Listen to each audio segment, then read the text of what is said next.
during this time that you saw him? So earlier they said he had gloves on. He said he had gloves on, and that caught my eye. Remember his testimony earlier? I would probably try to get in there. You notice he's wearing gloves. And you said earlier that kind of struck you as odd. You know he has a medical kit, and that he's giving aid to people who are bleeding. Knowing now, is it reasonable that he had gloves on? Because I think the prosecution kind of got him to say that when he ran by with guns and a glove and a fire extinguisher, it was some sort of nefarious action. And even I thought, I wonder why he was wearing gloves. I hope he didn't have black gloves with plastic knuckles. Now I see the gloves. They're medical protective latex gloves because he's treating people for injuries. I'd want to tie that in and clear that up. Did he appear to be agitated or irritated in any way to you? Right there, it looks like he's just kind of standing, looking around. And if he would have been agitated or irritated or threatening in any way, would you have kind of followed him around probably or no? With the camera to see what he was doing? Like if he was threatening. Yeah, if he was acting, if he was acting inappropriate, would you have videotaped him? If he was engaging with someone in an inappropriate way and it was in my radius and I caught it, then I would move in that direction, yeah. So is it fair to say there's nothing about his behavior at the ultimate gas station that made you focus on him? At this point, I'm just kind of standing around seeing what's going on because there's not much happening. Yeah,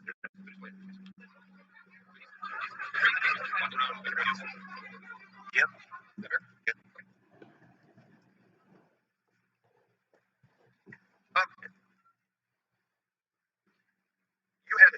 You were asked how you got around that night. You had mentioned that you got around that night on a skateboard. Yes. Okay. Do you know what the trucks of a skateboard are? Yes. What are they? They're what you attach the wheels of your skateboard to. That attaches them to the board itself. Okay. So can I ask you this? If you were going to swing that skateboard in an effort to create some velocity and hurt someone, how would you swing it? If I was going to swing my skateboard to hurt someone, I mean, I suppose it depends on the situation. I mean, it's a plank of wood pretty much, so however you favor holding a plank of wood. Could you grab it? Could you grab it by the trucks and swing it? You could, yeah. You could hold it, and you could grab it by anything, really. Anything that's on it, you can hold it by. So, yes. But the trucks would let you swing it one hand, right? I mean, yes, I suppose. But again, you can hold just the board itself with one hand. Okay, so what he's trying to get here across the jury is when this guy swung the board, he held it in a way to where he could get his hand around it and grip it. When you grip a flat board, it's easy to slide it out between your fingers. But when you can get your fingers wrapped around and grip the wheel and the truck is board, so he's not thinking that way, so he's not making a very good point. But that's where I know that's where he's trying to get across the jury. He's just not doing it well. Depending on the size of your hands. Again, I have fairly large hands. I hold my board with one hand, all different types of ways. But if you have smaller hands, that would probably be the way that you would want to hold it. If you were trying to strike someone, I suppose. I'm not an expert at striking people with my skateboard. I like this guy, man. He seems like a good dude. Just trying to back and forth. So, that's your opinion. That's all. Okay. Now, can you go to 5547? Mr. Baker, please show you.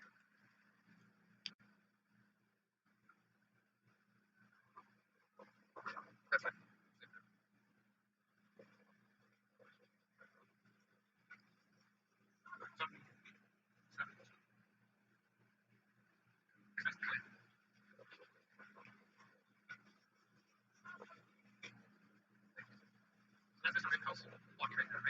yes, yeah. So he's not, in your opinion on this, he's not chasing anyone, is he?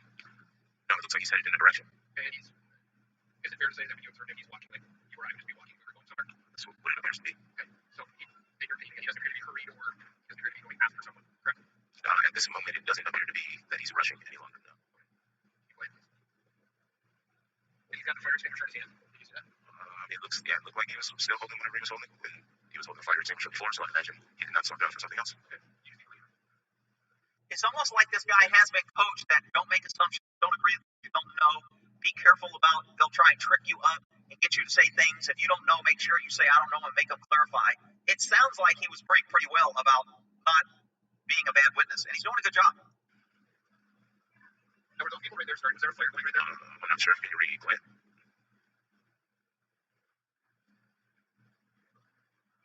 Yeah, it looks like there's a garbage fire there, yes.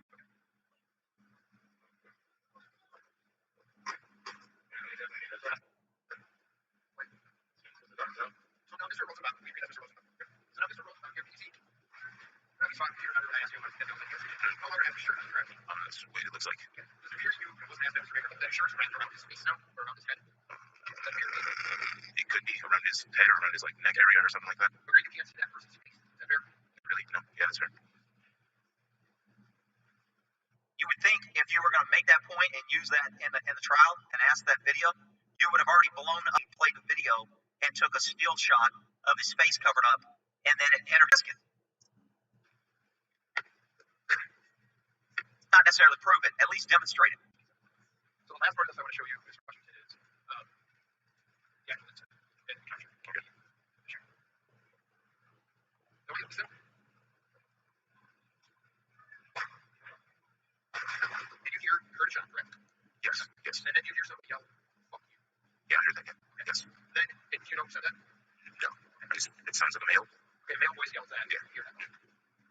And we've established that Mr. Zeminski was the one who, you know who that is, who fired the first shot. I heard about that. I'm not sure. I wouldn't be able to blame him, but I heard about that happening. Yeah. Okay.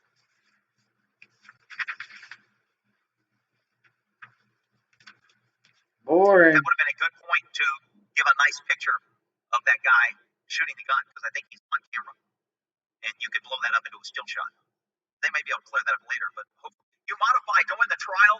When you're sitting in a trial like this and you're going through the trial, at the end of the day, the DA, if I was the investigator, I'd be sitting at this, there's probably a cop sitting next to this guy. At the end of the day, the prosecution, the investigator, everybody will sit down and, okay, what do we do? Where are we short? What do we need to do tomorrow? What's on the plan tomorrow? Do we need to clean up something we didn't do today? And you would talk about that. And if I was there, I'd be like, hey, we need to get some blow-up shots, because he asked him if his face was covered, if that was important in our case. We want to be able to show it covered. And if we ask if he saw the guy shooting, we want to have a good blow-up picture of that. And probably the DA would be like, that's a good idea, Gore. Take care of that, man. Give me a couple blow-ups. And he may or may not use them, but as the investigator, I would go make that happen. And then in the morning before trial or that night, I would get him to him, say, here's this, blah, blah, blah. And then he would decide if he wanted to use it or if he saw it throw it in. He may not use it. I mean, there's plenty of things that, I've given DAs and they haven't used. There's plenty of things that they said I should have done and I didn't too. Next, I guess, I don't know, he's kind of at least mental note of Mr. Rittenhouse, maybe because of his age, because of the gloves, things like that, right? Yeah, I mean, I took a mental note of some of people that kind of stood out to me, in my opinion. There's a lot of chatter on the internet and stuff like that. People saying that people can, randomly kill people. Mainly they said they were going to be targeting black people or something like that, which is, you can all see I'm a black man, so I took a note of that. So I was like, wanted to know who was around. I didn't necessarily feel like that was true, but you never know what may happen in situations that, clearly, who thought buildings would be set on fire and all that, so you never know what really might happen. So I took a mental note of people that kind of stood out, people that were acting erratic, like, I suppose Mr. Rosenbaum, or little things that stood out, like, oh, that's huge. I go back to that. So you would agree that Mr. Rosenbaum was acting erratic? Yes, that was your term, right? Would you say he was acting dangerous? Would you say he was acting out of control? Would you say he's acting in a way to excite violence? Man, I'd be all over that. chain smoking, blood sound, and stuff. So let me ask you this. You described, if I have it right, you described Rosenbaum as acting erratic, right? You go, boy! He's on my team. From all of the moments that I was around that you can notice, yes. Other than smoking with gloves, anything that Kyle Rittenhouse did that you noticed that was in any way erratic, threatening, any term you want? Oh, I wouldn't ask it that way. See, by asking it that way, he will say, maybe. The only thing I can say that was, I don't know, maybe it's, to be fair, this is just, I suppose, my opinion. He just seemed like he was young and like he didn't know exactly what was going on. And because he was smoking so much, and again, if he didn't have the gloves on, maybe I wouldn't have noticed as much. But I just don't know why, in the situation, why he wouldn't have gloves on. Maybe there's some technical reason or something I can think of. But to me, that's just what stood out to me. Okay, not saying that I felt like, oh, this is a guy that's going to go around and mow a bunch of people down or anything like that. I just was like, oh, that's interesting. Let me take a note of that. But you said that he was acting erratic. What did you mean? Pin him down on a word that he used. When he ran by, I was like, oh, I went in my Rolodex in my head, like, oh, I remember this guy from before. Is there anyone chasing him or anything? No, maybe there's something happening down that way. So I just headed in that direction. Not necessarily focusing on him per se, but focusing on possibly there's a situation in that direction. So I don't know if you've answered the question, but the question was about his behavior in terms of what he did. He didn't act erratic. I mean, chain smoking cigarettes is kind of a behavioral thing. Okay. So, it's not like you don't necessarily have to engage with people to have mannerisms and things like that. So the thing that stuck out to you, you described Rosenbaum as erratic, and if this is fair, and Rittenhouse as chain smoking. Yes? I suppose you said nervous, I guess, would be a fair way to say it. He seemed nervous in the situation. There were people getting burned, and there were shots fired, and there were fire trucks burning. Is nervousness reasonable? Were you nervous? You said you were looking around because you heard him say they were going to shoot black people. Were you nervous? Well, is it reasonable that if he's nervous, he smokes? I mean, he could have cleaned that up, and he didn't. I suppose a lot of people were nervous. Again, it's not. There's no question on the table. Don't let witnesses start taking over and interjecting shit on and on and on. Say, hang on a second. You got to wait for me to ask a question. You can do it nicely, but don't let him do that. A slight at him. It was just a mental note that I took. Okay, thank you. Turn to the question. Thank you. Oh, bad way to end. Maybe this guy's going to tell him. Wait a minute. Let's have one more question. Okay, go ahead. Oh, I may have one more question. That means I want to tell you something clear, something good. You never want to end a witness in front of the jury to where he doesn't help you. He got the last bite at the apple. He got the first. You want his witness to run Rosenbaum was acting erratic. I want to phrase that and get that as the last thing he says on the stand to me. Not that I don't remember, and he was chain smoking, I'm not sure, and you let him rattle on all this BS. That was a poor cross at the end. This guy might not be on my team anymore. I might have just kicked his ass off. Christ, man, she's a linebacker.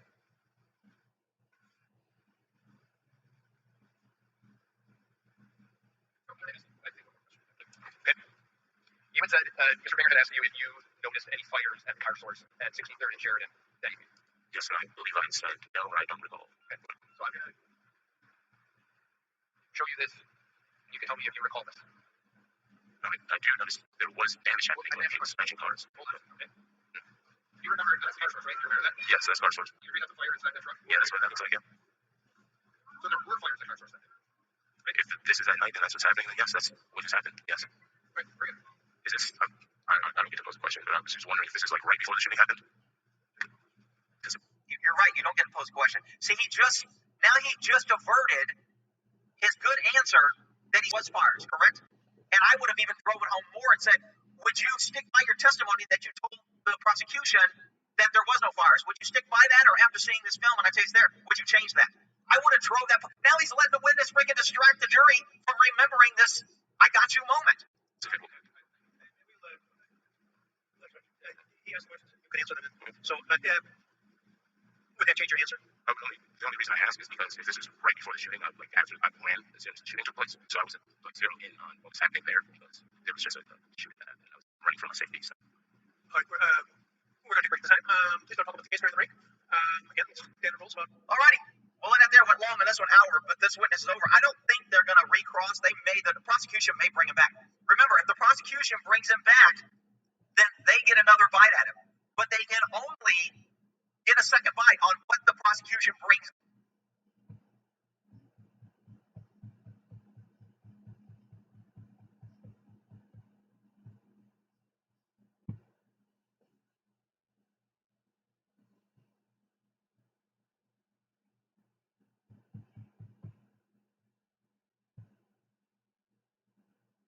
Okay, so I think we're on part 6 here.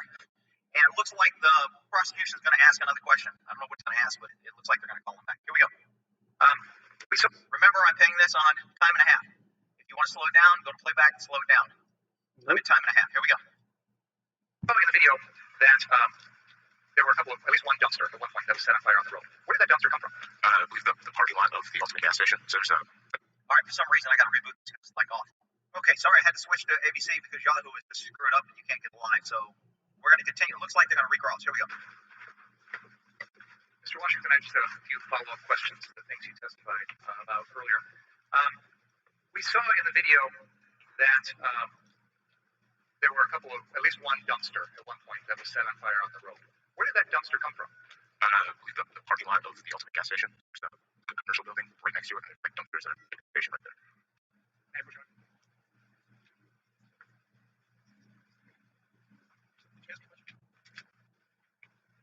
Point on this map to where you believe those dumpsters were stationed in the southeast corner of 60th and Cherry building. Is that correct? Yes. Okay. So if someone wanted to start a fire in a dumpster and push it towards the gas station, they wouldn't need to pull the dumpster out of the road, would they? No. You indicated that you had a skateboard that night, correct? Yes, correct. Did you ever use it as a weapon? Never. In your video, it appears there's several other people that had skateboards as well. Is that right? Yeah. Did you see a lot of people using skateboards that night to get around? Yes. Did you see anyone else using it as a weapon? No. Is it fair to say that the folks there that night were primarily using their skateboards, like 8-year-old kids do to skate around them? Yeah. Yes. Hopefully the defense is writing down right now. I'm going to ask him if he saw Kyle, my client, get hit in the head with a skateboard and used as a weapon. Yep.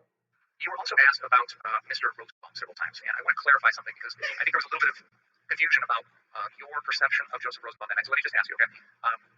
I think you testified that since that night, you have seen other videos showing Mr. Rosenbaum at various times that night. Is that fair to say? Yes.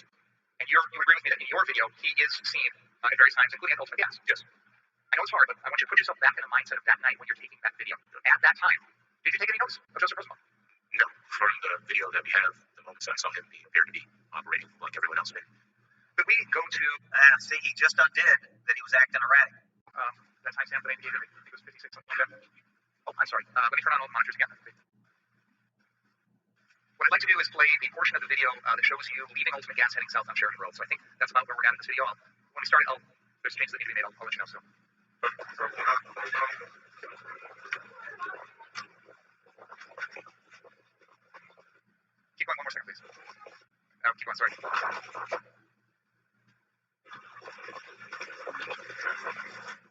Sorry, keep going. One second. Hard to predict. We've already established that the individual that is shown up here is the defendant, Kyle Rittenhouse. And just off the screen to the right, we saw an individual who's been identified as which he would guess. So I'm just reestablishing that for everybody. Can we continue forward now, please?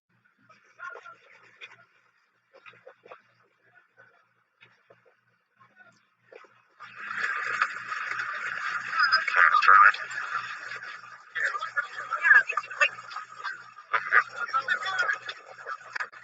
Yeah, we definitely need that. We've already established also that this individual that I'm going to point to is Joseph. Was that a question? Would you agree with me, Mr. Washington? Now, the block on the west side, is that correct? Yes. So at this point in the video, would you agree with me that you are on the east side of Sheridan Road, heading south, somewhere in that block between 61st and 62nd Street? Yes. Final question I have for you is you were asked about what Mr. Rosenbaum is wearing on his face. I think you indicated that his face was obscured by the shirt. Is that right? Yes. Were you wearing a mask that night? Yes. Yeah, you could tell by my voice I was muffled the entire night. Yeah. And this was in August of 2020 when there was a lot of COVID going around, correct? Is it fair to say that a lot of people that night had face coverings? Yes. I have nothing further. Okay, so he wanted to just what the defense tried to do is show that he was covering his face and he was looking for trouble.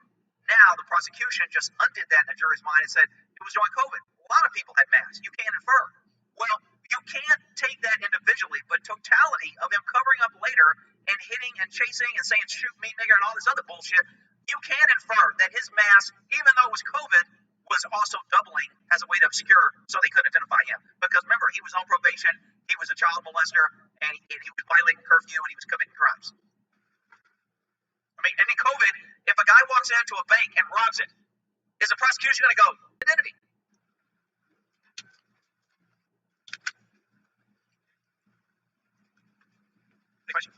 But, so Mr. Washington, that picture that you see there, you're not asserting that Mr. Rosenbaum is using. Now remember, he can only address what he crossed on. He can't go back to earlier and start readdressing that unless he gets him to bring it up, and then he can address it. That's COVID mask, right? When he's wearing a shirt over his face for a COVID mask, I'm not sure if you're under the situation. You don't know why he put that he's wrapped his shirt around his face. Yeah. Okay. And you were asked by Attorney Binger, in terms of the direction that you are heading, that Mr. Rosenbaum is further south than Mr. Rittenhouse in that picture, right? Yes. Okay. You agree on that video. It doesn't appear that Mr. Rittenhouse is chasing Mr. Rosenbaum, does it? No, it doesn't. It appears they, like multiple other people, are simply walking south. Agree? Yes. Okay. Now, I'm going